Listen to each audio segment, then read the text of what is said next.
Okay, so how do we create an inclusive remote learning environment? Um, I always like to say, blur or hidden backgrounds are a good thing. We all come from different socioeconomic backgrounds. There might be somebody who has the same job who is working from a beach in Malibu versus somebody else who's working in a small apartment in San Francisco with lots of roommates. And if those disparities are, live and in the background on your screen, that can feel a little awkward and not that inclusive. So I encourage people to either have bland backgrounds or, something that just doesn't show the disparity between their economic situations. So that's something, and of course, I don't have a blurred background today. I meant to, but my computer didn't like the way it worked with my machine. So best practices. Okay, I suggest also putting in your pronouns and also asking people how they pronounce their name. Again, we all have come from different backgrounds. We all want to be respected. For example, this person down here in the lower left, that could be Jamie or it could be Jaime, and you just won't know until you ask. Okay. I also like to encourage pre-work. So anytime there's a remote training, everyone's going to come with a different knowledge base, and setting some level set of people coming into this training with some pre-work helps to make sure everyone has the same information as they're going in. So nobody feels like they're an imposter coming into this training or a lot more than somebody else. Just making sure that there's some prerequisite and foundational knowledge coming in, that people have access to that prior to any types of training. And then I also recommend expectation setting. Are there going to be breakout rooms? Are there going to be discussions? And that's really important based on the type of training that you're doing. For example, it's not that big of a deal if you're teaching a class on Excel and how to use that specific tool. But if you are teaching a training on psychological safety or DEI, those are more sensitive topics. And for our, neurodiverse audience, people all have different ways where they process information, where they feel comfortable talking about information, and level setting that allows people to know what they're coming into and what to prepare for.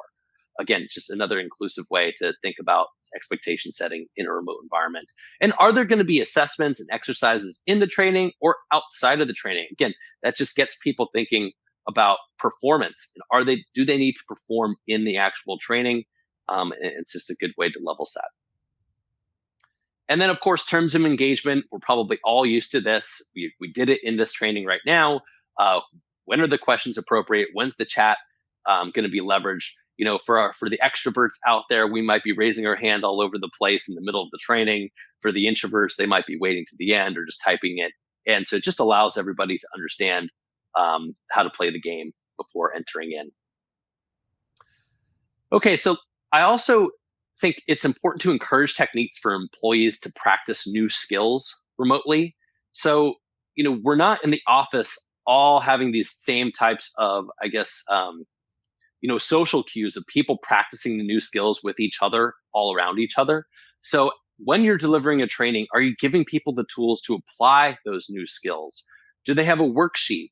Are you setting them up with scenarios where they're able to apply those new skills in their remote environment using the remote collaboration communication tools that they might be applying these new skills with? So if you're not encouraging techniques in your training and in your learning and development programs, I encourage you to incorporate that.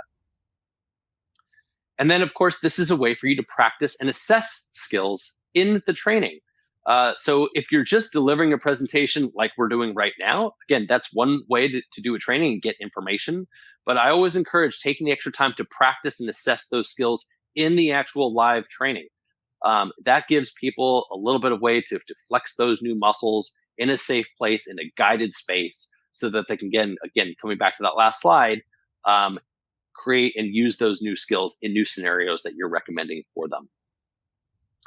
And then I always like, if I can, when I'm doing trainings, for them to be team-based trainings, because that makes sure that everybody within the team has a shared experience and it gets the same information as everybody else, and it can build bonds with the team, but also encourages them to start practicing and using those new skills together. And while, earlier I mentioned, yes, in a remote environment, you can couple people from, Minnesota to the Philippines all in the same place. If they're not on the same team, they're not going to be using those skills together and holding people accountable. But if you can do a team-based cohort training, I think that that always helps to encourage the application of those new skills and holding people accountable for those new skills. And then, of course, giving homework and grading it. This comes back to that earlier poll that we took together. So, if you're not doing a skills gap assessment, how are you going to know if there's progress at the end? So, homework is a great way to do that. We're of course all used to homework, and yes, we have so many other things on our plate that is giving homework a valuable use of time. Well, I should say, if you're making the investment for learning and development, then being able to assess progress over time is an important thing to do. Giving homework and grading it over time to assess those skills and development over time is an important piece to ensuring your investment is going to be worth it.